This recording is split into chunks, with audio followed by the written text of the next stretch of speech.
Chris has listed 12 kinds of women that we should avoid. 1, the ATM seeker. 2, the angry woman. 3, the emotional manipulator.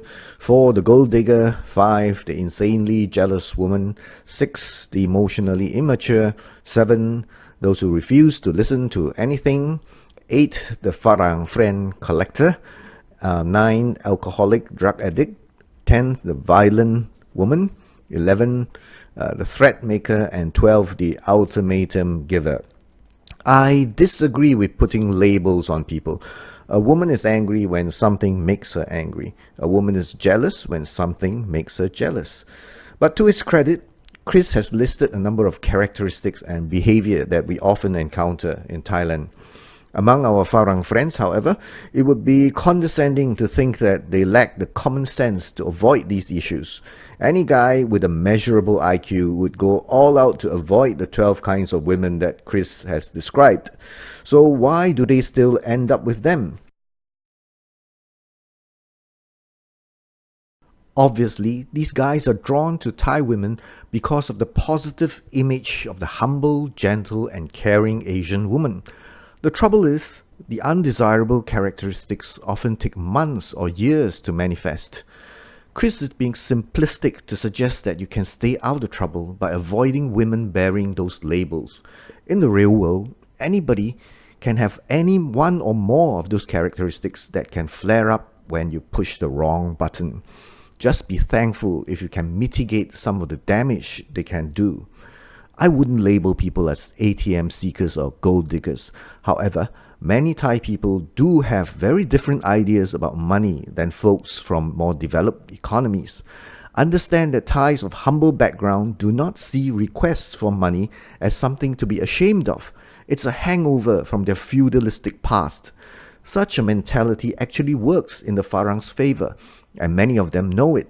Can you imagine getting better chances than Thai guys when you don't speak their language, don't know their culture, and don't have any contacts and connections locally? How are you going to impress the girl? With poetry?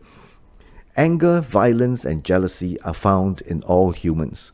Chris has failed to point out that the problem lies with Farangs and other foreigners who cannot understand why Thais need to be so angry, so violent, and so jealous for such trivial reasons.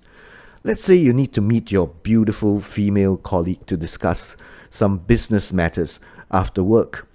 Your Thai girlfriend asks you where you're going. Would you tell her the truth or even bring her along for the meeting to show her that you have nothing to hide? Fatal mistake. Thai people actually forgive you for lying and avoiding uncomfortable issues. They can't stand it when you're too frank, open, and serious. Bringing her face to face with an attractive female colleague or telling her that you have a meeting with one is a recipe for disaster, even though you really have nothing to hide. Emotional immaturity, refusing to listen, threatening, giving ultimatums have more to do with poor parenting than Thai culture per se. It's so common in Thailand because so many Thai families are effectively single parent. The other reason is that Thais pay more attention to presentation than substance.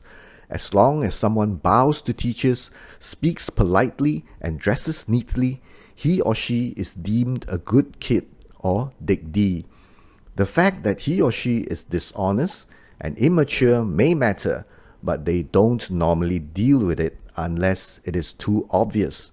Of course, there's also the issue of losing face. If you correct a Thai's mistake, he or she may decide to repeat that mistake in order not to lose face. Those of you who have Thai mother-in-laws will know what I mean. So in conclusion, Chris has only touched on the tip of the iceberg.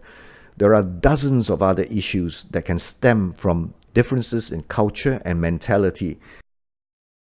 This mentality not only explains why so many foreigners have relationship problems with Thais, but it also explains Thailand's failure to achieve the economic and technological success of late starters like Vietnam and China. Thais are happy-go-lucky people who don't like to think about undesirable consequences or unhappy endings. If you want to get involved with them, it will be up to you to do all the thinking, planning, and compromising.